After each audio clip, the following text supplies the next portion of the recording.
We would like to show a token of gratitude to Mark. The executive board, the executive committee of CTRA has made the Mark Anderson Award for leadership. It will be given out annually at our convention. Mark, if you can come up.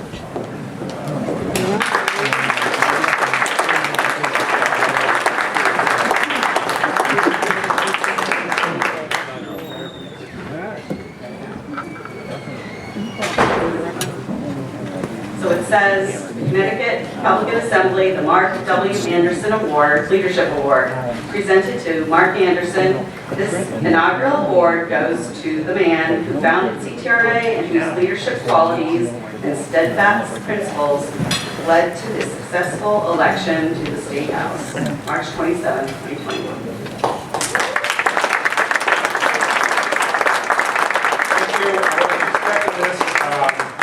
I moved back to my roots in Connecticut like early 2016, and I felt like I wanted to do something. And I was familiar with Republican Assembly in Mass, and I promised my Mass friends when I go to Connecticut I'm going to do it. But my only calling was to start it. We started in a Windsor Locks in a restaurant there. A lot of these people showed up on Facebook on a terrible night. It was a hailstorm. And the restaurant put us in a room that had a glass roof. So we got hail beating on the roof. We could barely hear each other. But, you know, we got something started. But I'm going to say where you come in 1 year, the talent and what you put together today, I just feel really good about this, that we're going to really make a difference in Connecticut. Thank you.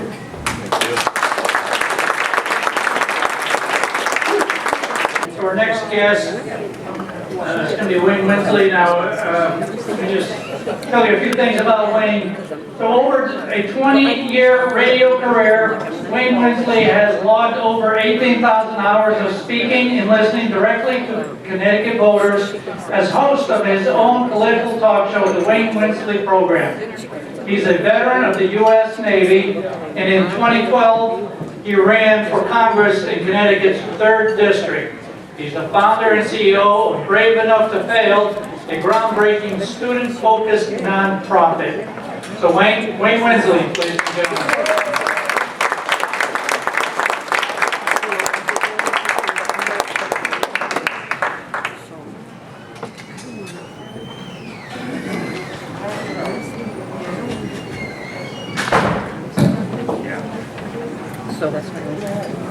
Some of you haven't seen me since my campaign in 2012. Well, I'm here to tell you, I didn't go away, I got to work. Absolutely. Our children's dreams are the future of America. Now that's a self-evident truth because our children are the future of our nation. But here's another truth. If the next generation does not embrace entrepreneurship, principles like free market capitalism, individual freedom, we will lose the country as we know it today. If the next generation gets comfortable with the politics of pampering and the velvet-covered chain of the guaranteed minimum income, then our country, as we know it today, will undoubtedly change. And I don't know about you, but I would rather not see my country go down the drain. It's just me. Call me picky. So, right now it's popular for some people to go run around telling people what matters. Well, we need to get the message to our young people that their dreams matter. Not only do their dreams matter, but the fact that they can be achieved. Because we still live in a republic that embraces the self-evident truth that all men are created equal, endowed by their Creator, with certain unalienable rights, among them life, liberty, and the pursuit of happiness. By the way, Translation, pursuit of happiness. Pursuit of your goals, hopes, and dreams. The pursuit of that thing that God puts into your heart to do. So, a republic, if we can keep it. Thank you, Mr. Franklin. That's why it's so important that we encourage our young people to think. Not so much what to think, but encourage them to think. That's why the thousands of students that I'm now reaching through my nonprofit, Brave Enough to Fail. I'll tell you a little bit more about that in a minute. But one of the things I tell them, think about how to become brilliant, happy, and rich. What? Yes. Brilliant, happy, and rich. That's what I tell the kids. I tell them how to do it. Want to know? I'll tell you. Real quick. Here's what you do, kids. Brilliant, happy, and rich. Now, this is not a secret formula, but it is a set of ingredients that, if used, will give you results. You start with, what's that thing that you're good at, that you like to do? That's your passion, that's your talent. What are you good at that you like to do? Focus on that thing. Because it's almost impossible to be brilliant at something you hate. So find something that you like. And then get really good at it. Because the more you do it, the better you get at it, the happier you will be. Because you'll be following your joy. So now you got brilliant and you're happy. Now you got to find a way to make money. Because let's face it, something that is fun, that you like to do, and that you're good at, but doesn't make any money, that's called a hobby. But if you can take that thing that you're good at, that you like to do, find a way to make money with it by providing a service, filling a need, or solving a problem.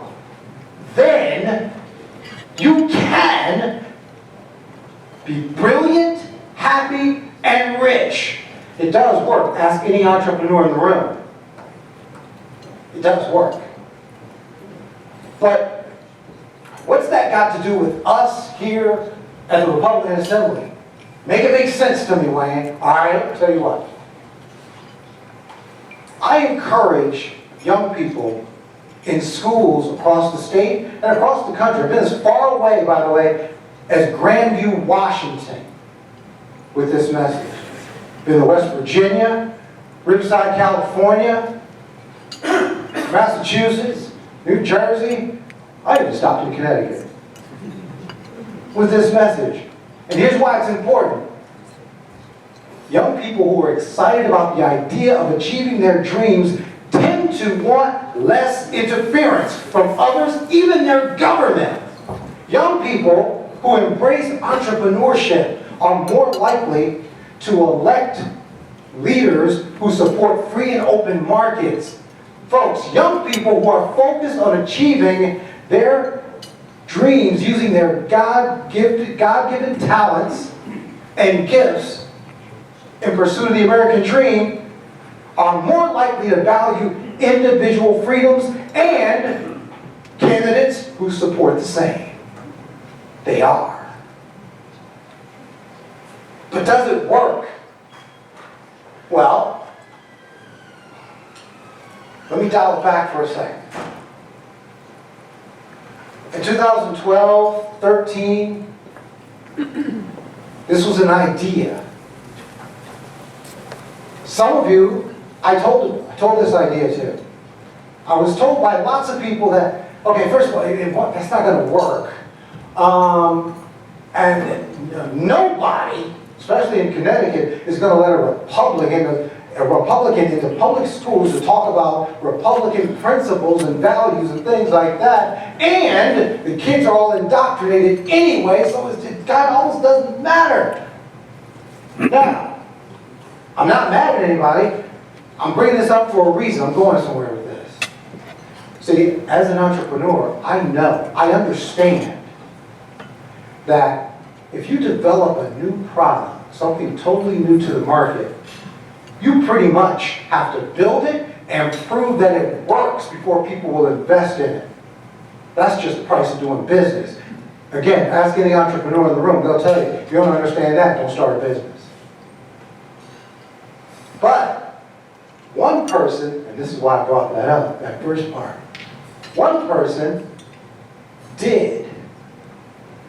You heard from that person today. I wish they were still in the room and I wouldn't have to talk about them when they're not here, but I'm going to talk about them when they're not here. Because I think it's important that we understand the value of the people that we have on our side. One person, back when I was talking about this idea, when I was just like that old lotto commercial, all I had was $1 and a dream. This person said, you know what? I think that might work. They were able to look down the road and say, you know what? That could possibly reap some dividends. That person went to their own pocket and gave thousands of their own dollars to help me start this thing. They didn't tell you about it, because that's not how they work, that's not who they are. But they did it, quietly. They helped. And helped to launch this thing. I'm talking about Peter Lamage. Give Peter a hand, he ain't here to clap for him.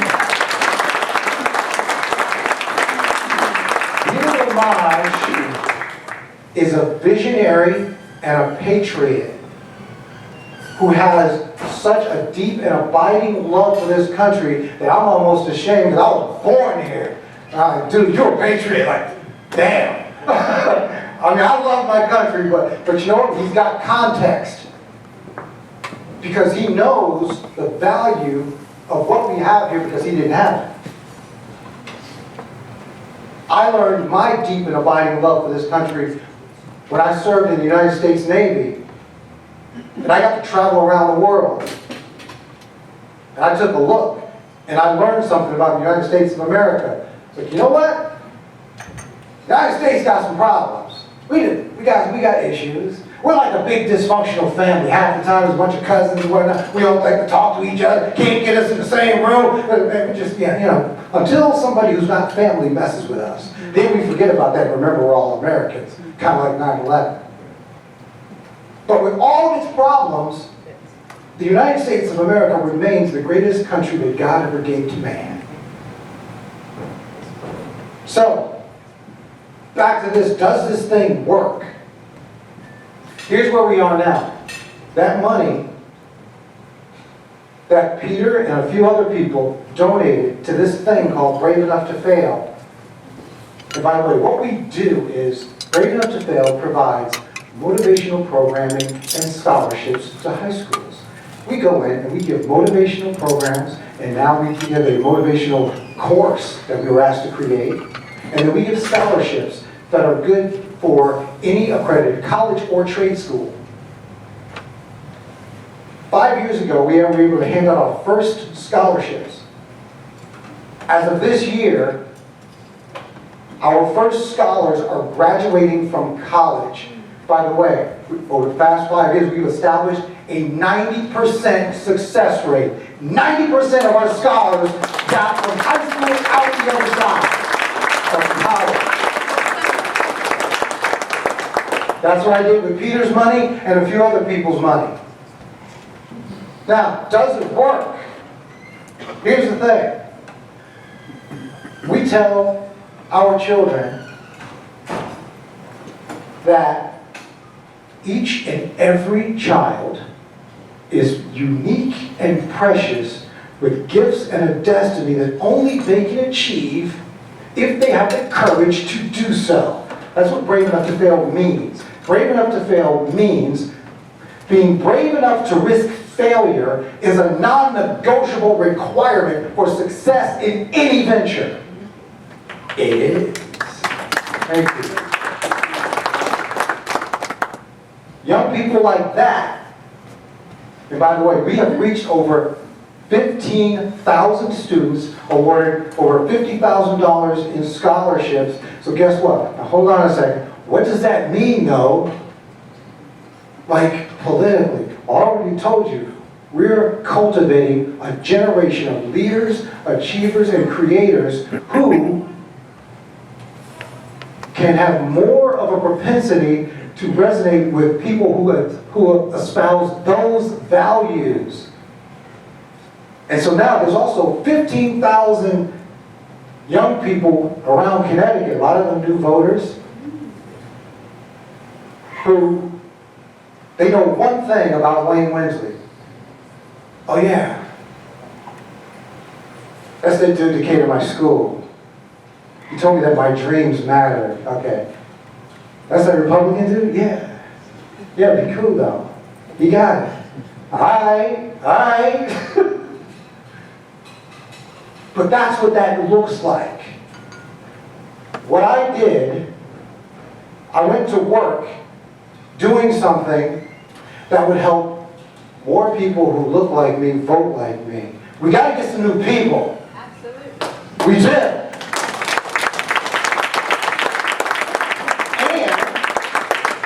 And because I'm a capitalist, I found a way to make money with it.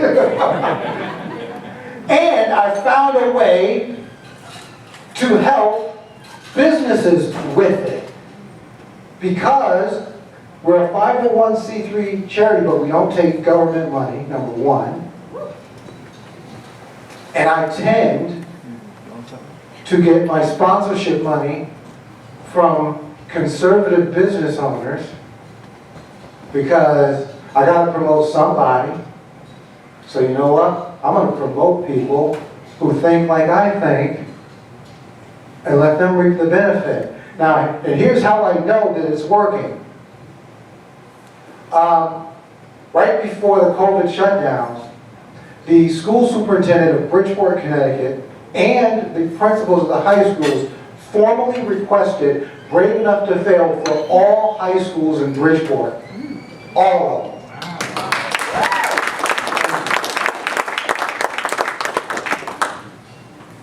We're now partnered with Albertus Magnus College to provide our programs for students in New Haven, and Post University is now partnering with us to provide our program to students in the greater Waterbury area.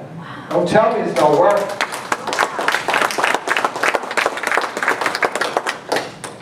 I found a way to bring conservative values to the next generation. I just don't call it that, but that's what it is. And also, shh, don't tell anybody, okay? This whole Brave Enough to Fail thing, you know where I really got it from?